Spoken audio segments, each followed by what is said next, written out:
Subscribe to LearnCab and hit the bell icon to get notified.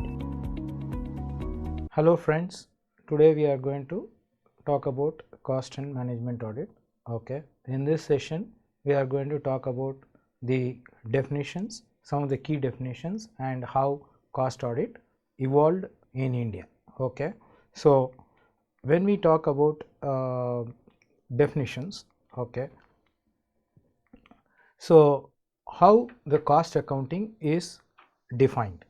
Okay, so cost accounting, you see that the cost accounting is the process of identification, classification and measurement and assignment of cost to various cost objects.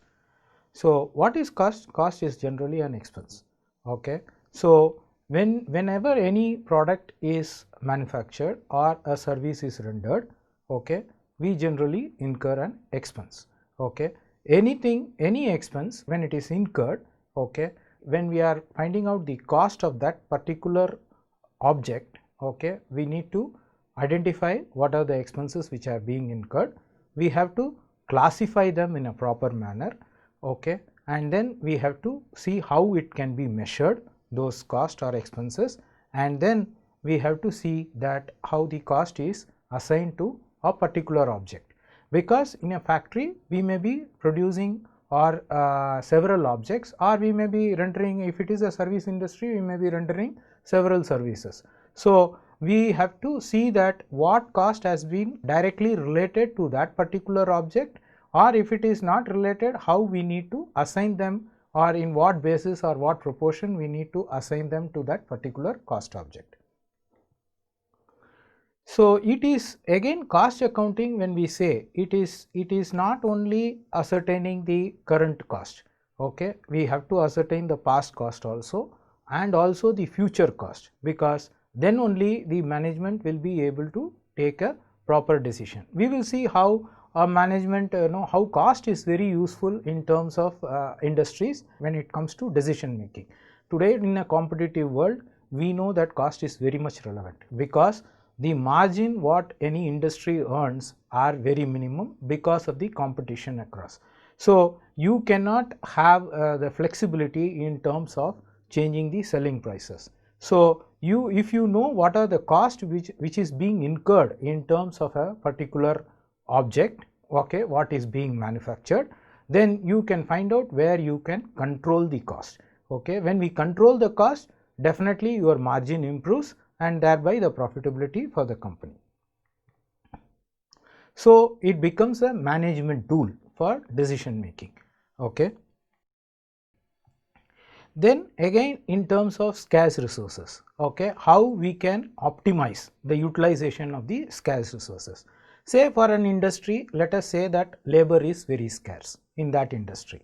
Okay, we have got only 100 labor hours and we are manufacturing two products, okay, which are A and B.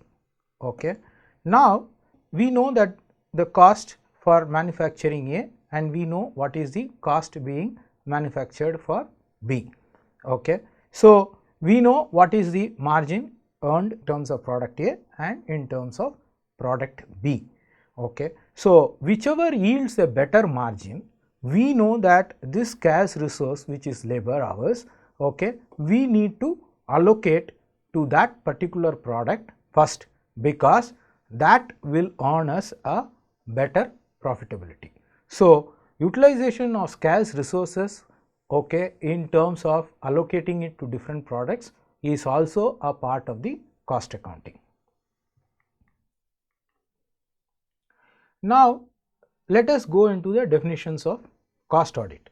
Okay, now the CIMA, Chartered Institute of Management Accountants UK, how they define the cost audit. When we talk about audit, we know that it is verification of records, verification of accounts. So here we talk about verification of cost accounting or the cost accounts records which are being produced for the cost audit purpose. Okay. Then adherence to the cost accounting plan. What is cost accounting plan? When we say cost accounting plan, okay, a cost for a particular project. There will be cost means we know that it is expense. Now that expense for a particular object, you may be incurring several expenses in terms of producing that particular object. Okay, it may go through several departments. Okay, and in the several departments various cost may be incurred. It may be a material cost, it may be a processing cost, it may be a labor cost. Okay, several costs are being incurred. So you should have a particular plan in terms of capturing that cost for that particular product. So when we do a cost audit, we should also know that the cost has been captured as per the plan, so that it gives the product wise, unit wise cost of that particular products or products manufactured in that particular industry. Now let us move into the definition, how in terms of ICAI defines the cost audit, Institute of Cost Accountants of India. Okay, ICAI defines the cost audit because it is a system which has been introduced by the government, okay, for the verification of cost accounting records. So the ICAI definition is very simple, saying that it is a system of audit introduced by the government for verification of the cost accounting records, only for where it is to be maintained by specified industries, because in India costing records or cost audit is not mandatory in terms of all the industries. Okay, only specified industries are required to do the cost audit. So they come under the cost audit. So they maintain the cost accounting record. So we will see that in the subsequent chapters and the sessions, that what are the industries which are covered for the purpose of maintaining the cost accounting records, and what is the limit which is fixed by the law for those industries to be where the cost accounting records are to be audited. After this, we will move into the next one, which is, we have seen the definitions now, what is cost accounting, how it helps in terms of management and utilization of scarce resources. Then in terms of cost audit, how it has been defined by the major bodies like CIMA and Institute of Cost Accountants of India. So how did now cost audit evolve in India over a period of time? What were the reasons how the cost accounting came into origin in India? So initially in the pre-independence era, okay, government floated contracts which were on cost plus basis. When we talk about cost plus basis, cost plus contract means what? Okay, the contractor will be reimbursed whatever cost he has incurred in that particular contract, plus a margin which is a fixed margin, which will be based on the contract price. So it is called as a cost plus basis. So a specific margin is, a fixed margin is provided, which is the profit which will be earned by the contractor. So whatever cost he has incurred, it will be reimbursed. So now when people started bidding for these contracts, okay, they became very cost conscious. So they had to keep track of all the cost what is being incurred in that particular project. So this resulted in a development of cost consciousness in the minds of the people. Okay.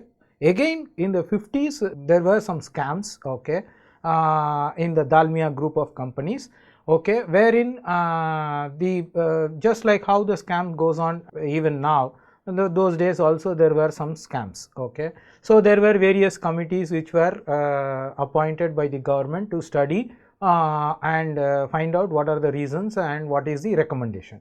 So one of the recommendation which came up was to have a system of cost accounting which will substantiate the financial accounting and the financial records, and which will result in a better audit of the records. Okay. So 1944 the Institute of Cost and Works Accountants of India, which is now called as the Institute of Cost Accountants of India, came up into being. It was set up. Okay. In 1959 the institute was set up under the Act, Cost and Works Accountants Act, and incorporated under the Act as a statutory body.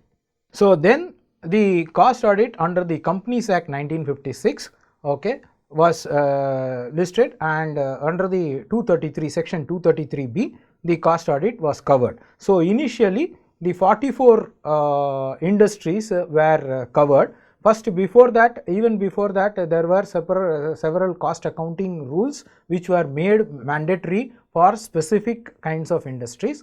So, those were maintaining the cost records and which was being cost audited.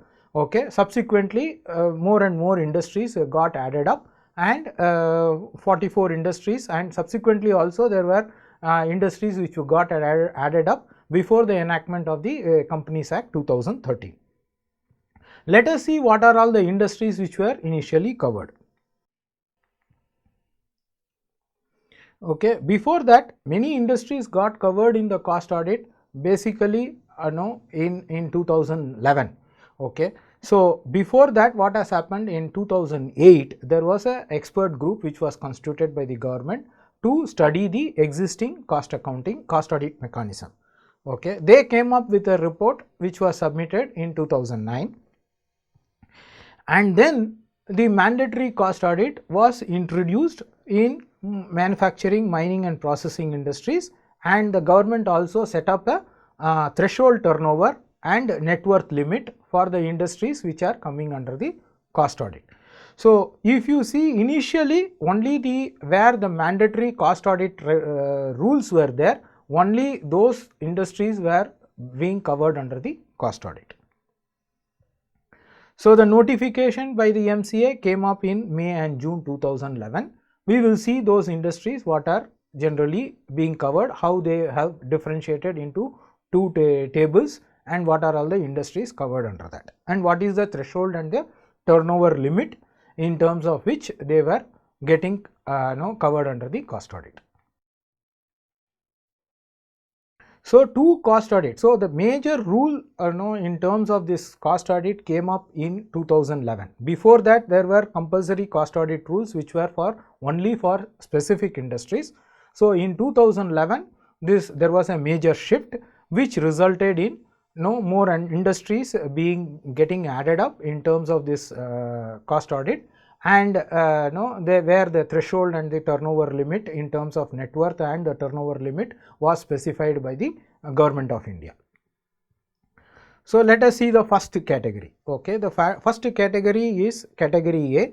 What are all the industries which were covered? The major where there were cost audit rules were issued, those were the industries which were covered under the table A. They were these bulk drugs, formulations, fertilizers, sugar, industrial alcohol, electricity, petroleum and telecommunication. Okay. So, these industries which were having a mandatory cost audit rules were coming under the table A. Then over and above that, the government also specified certain conditions wherein they will come under the cost audit. What was the condition? The first condition was either the turnover should be more than 20 crores, okay, should be more than or equal to 20 crores, and the net worth should be greater than 5 crores, or the securities of that particular company should be in the process of listing in the stock exchange. Okay. So, these were the conditions. So, if any one of these conditions, okay, one is the first condition is that these industries should have been the mandatory cost audit rules were issued, and these were the industries which were coming under that particular mandatory cost audit rules. Then apart from this, once these are the industries which were there, okay, they have to satisfy one of these three conditions. Even any one of these three conditions, if it is satisfied, they will be covered under the cost audit. So, one is the turnover should be more than 20 crores, or their net worth should be more than 5 crores, or the equity or the debt security should be in the process of listing in India or outside India also. Okay. When we talk about net worth, you know what is the net worth. Okay. It is the shareholders equity. Okay. So, shareholders equity means the equity capital and the reserves and surplus, or it should be asset minus liabilities. That is how we calculate the net worth. So, the net worth should be greater than 5 crores. So, then they were coming under the cost audit. Okay. So, now let us see what are the industries which are covered under the next category. So, these were the industries which were covered under category B. Okay. Now, what are the industries which were getting covered under the category B? Cement, okay, then tires, tubes, steel, paper, insecticides, glass, paints and varnishes, aluminum and their allied intermediate products. So, all these industries were put under the table B. Then again, not only these industries, if one of these industries, they have to satisfy this, if they are falling, the industry is falling in manufacturing of these items or products, then they have to satisfy one of the following conditions. What are those conditions?